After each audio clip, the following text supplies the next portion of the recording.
மகா சிவராத்திரி சைவ சமயத்தவரின் முழுமுதற் கடவுளான சிவனை நினைத்து வழிபடும் மகா சிவராத்திரி விரதம் என்றாகும். சைவம் என்பது இந்து மதத்தின் ஒரு பிரிவாக காணப்படுகின்ற போதிலும் இந்துக்கள் அனைவராலும் பூஜிக்கப்படுகின்ற கடவுளாக சிவபெருமான் காணப்படுகின்றார். இந்து மதம் என்பது மதம் இல்லை, இது வாழ்வியல் நெறிமுறை. எப்படி ஒரு மனிதன் வாழ வேண்டும் என்று சொல்லும் நெறிமுறை. அதேபோல் சிவராத்திரி என்பது விழா அல்ல, அது மனதை கட்டுப்படுத்தும் மகாவிரதம். அதனால் இதனை கொண்டாடுகின்றோம் என்று சொல்வதை விட அனுஷ்டிக்கின்றோம் என்று சொல்வதே சரி.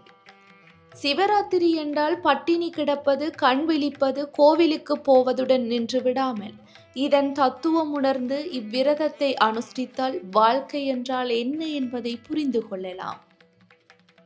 நம் மனம் சந்திரனின் இயக்கத்தை பொறுத்து செயல்படுகிறது.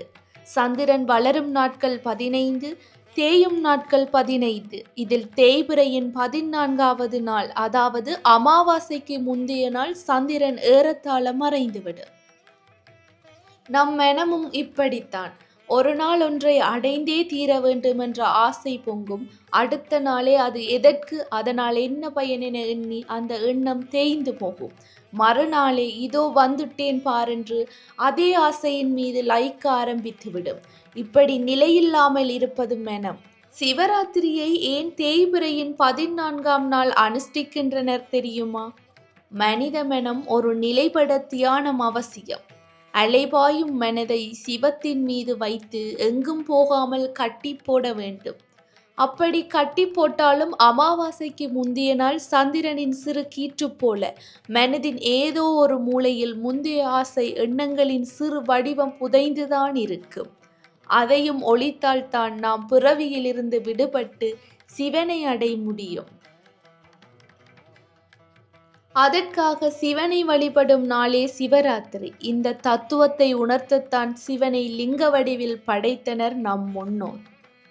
லிங்கத்தின் பானம் ஏறத்தாழ முட்டையின் வடிவில் இருக்கும். ஒரு முட்டை படம் வரையுங்கள், அதற்கு முதலும் இல்லை முடிவும் இல்லை, சுற்றி சுற்றி போய்கொண்டே இருக்கும். அதே போன்றுதான் சிவனும், முதலும் முடிவும் இல்லாதவர். மனிதர்களுக்கு அப்படி இல்லை. நமக்கு பிறப்பு என்னும் முதலும் மரணம் என்னும் முடிவும் இருக்கிறது. இது நாம் செய்யும் பாவ புண்ணியத்திற்கேற்ப பல பிறவிகளை. சிலர் 7 பிறவி என்று மனிதர்களுக்கு கணக்கு சொல்வர். 7 பிறவி என்பதே சரி. நம் பாவக்கணக்கு கரையும் வரை மீண்டும் மீண்டும் பூமியில் எழுந்து கொண்டே இருப்போம்.